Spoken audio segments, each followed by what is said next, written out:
Now, some people have asked me for my top recommendations for 4 or 5 different kinds of Bible study resources that you can use to help in your Bible study when you're studying a whole book of the Bible, or maybe a passage and you come across a verse you don't understand, or a text critical issue that you don't understand.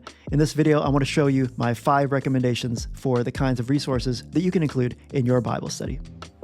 And the first one is a Bible dictionary, like this. The Holman Bible Dictionary. This is one that has been really helpful for me over the years, and you can find definitions to all kinds of different terms that you come across in the text. So you could look up something like, what is a manger? You see the word manger. You can see a stone carving of a manger there, or the word manna, or an Aramaic term like Maranatha, or a place like Megiddo. Next up is a regular commentary. If you want to study a book like the Gospel according to Mark, you can grab a commentary like this one by Darrell Bock, my mentor.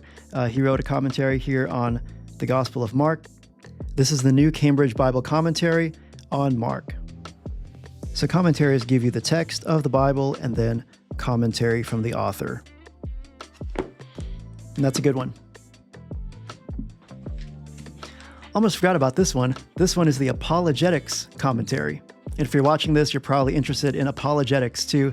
This is the Holman Apologetics Commentary on the Bible. This one is for the Gospels, and it's really good because it has questions that people tend to ask and questions you might have while you're reading the text that are highlighted here.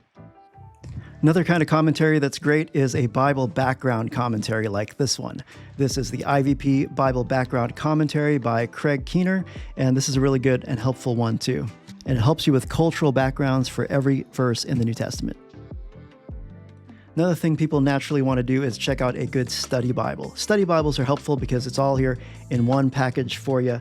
If you have questions about the text, if you need an introduction to the text, this one happens to be the CSB Study Bible. There's section headers and little articles as well.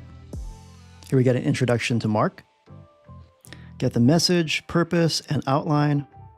It's got maps. And then lots of little helpful notes at the bottom. Finally, I also recommend the Net Bible.